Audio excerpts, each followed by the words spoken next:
بیٹے ہیں تو آپ کہہ رہے ہیں کاش میرے ماں باپ زندہ ہوتے، میں ان کی خدمت کرتا۔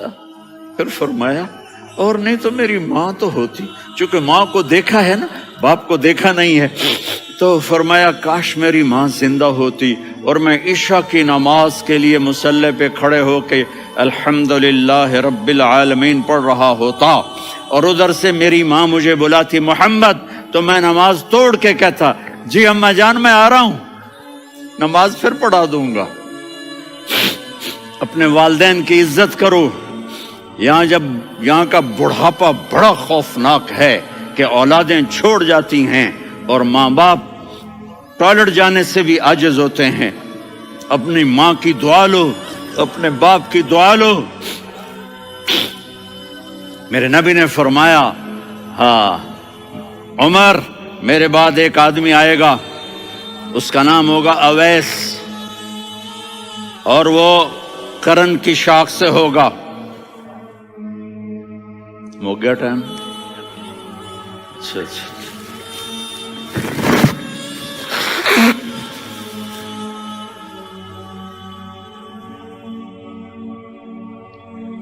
اس سے دعا کرانا، علی آپ بھی، عمر آپ بھی، یا رسول اللہ کس لیے؟ کہ اس نے ماں کی ایسی خدمت کی ہے کہ جب ہاتھ اٹھاتا ہے اللہ اس کے ہاتھ خالی نہیں لوٹاتا۔ حضرت عمر رضی اللہ تعالی عنہ نے حج کے موسم پر سارے حاجی کھڑے کر لیے، کہا بھائی یمن والے کھڑے رہو باقی بیٹھ جاؤ، تو بیٹھ گئے۔ پھر فرمایا کہ یمن والے بیٹھ جاؤ، قرن والے کھڑے رہ جاؤ، تو ایک آدمی کھڑا رہا، کہا تم قرنی ہو؟ کہا جی ہاں۔ اویس کو جانتے ہو؟ جی میرے بھائی کا بیٹا ہے لیکن تھوڑا پاگل سا ہے، آپ کیوں پوچھ رہے ہیں؟ حضرت عمر نے فرمایا وہ نہیں، تو پاگل ہے۔ کدھر ہے؟ کہا جی اونٹ چرانے گیا ہے ادھر عرفات کی طرف۔ تو آپ نے حضرت علی کو ساتھ لیا اور دوڑ لگائی سواری پر، دیکھا تو اویس کرنی ایک کیکر کے نیچے نماز پڑھ رہے تھے اور اونٹ چر رہے تھے۔ تو جب انہوں نے دیکھا کہ دو آدمی آ کے بیٹھ گئے تو انہوں نے نماز شارٹ کٹ کر دی۔ تو حضرت عمر نے پوچھا کون ہو بھائی؟ کہا جی میں مزدور ہوں۔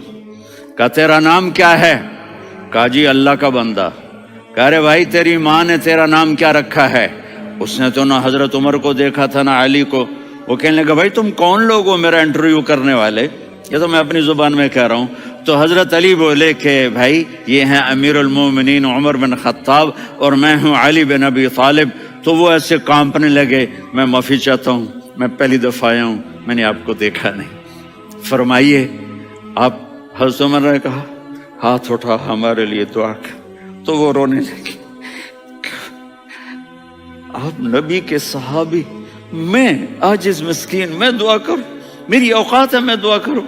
کہاں، ہمیں ہمارے نبی نے فرمایا تھا اویس آئے تو دعا کروانی ہے۔ عمر اور علی جیسی ہستیوں کو دعا کے لیے کہا جا رہا ہے۔ پیچھے تہجد ہے؟ نہیں۔ جہاد ہے؟ نہیں۔ علم ہے؟ نہیں۔ نماز ہے؟ نہیں۔ روزہ ہے؟ نہیں۔ زکوٰۃ ہے؟ نہیں۔ خیرات ہے؟ نہیں۔ کیا ہے؟ ماں کی خدمت، ماں کی خدمت، ماں کی خدمت۔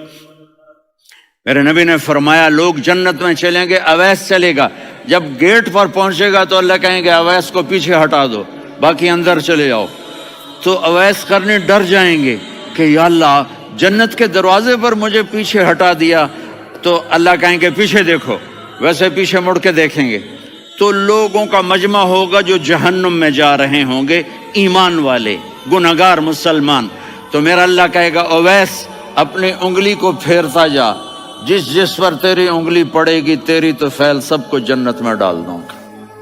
یہ ماں ہے، صرف ڈالر ہی سب کچھ نہیں ہے، یہ ماں ہے۔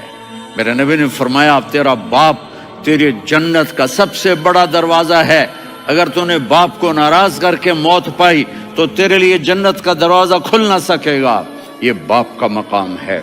پھر آپ نے 11 شادیاں کی، کیوں کی؟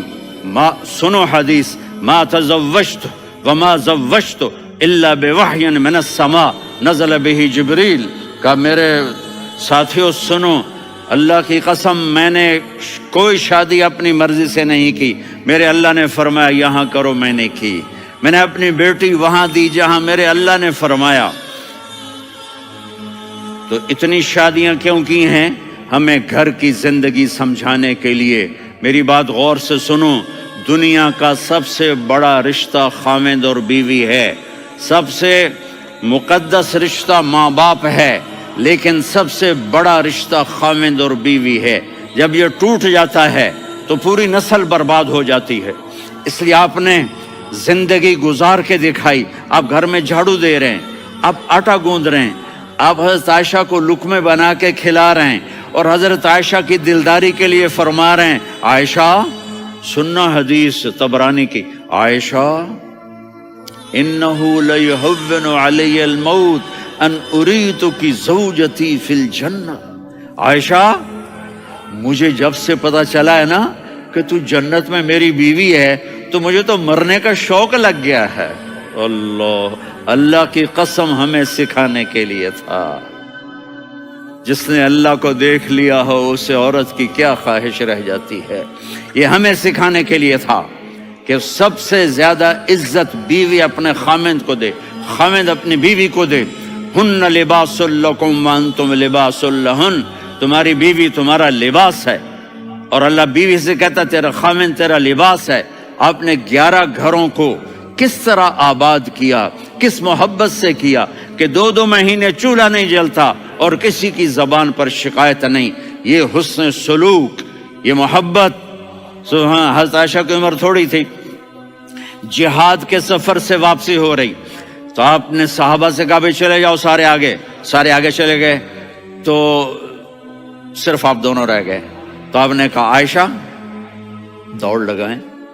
سبحان اللہ، حضرت اما عائشہ نے نہیں کہا، میرے نے عائشہ دوڑ لگائیں، میں کہا جی لگائیں۔ تو کہنے لگے ہمیں دوڑ لگائی، تو کہنے لگے میں آگے نکل گئی، آپ پیچھے رہ گئے۔ چند سال گزرے تو پھر ہم جہاد کے سفر سے آ رہے تھے، تو آپ نے کہا صحابہ سے جاؤ بھی چلے جاؤ آگے آگے آگے آگے، وہ غائب ہو گئے۔ پھر آپ نے کہا عائشہ دوڑ لگائیں، تو میں نے کہا جی لگائیں۔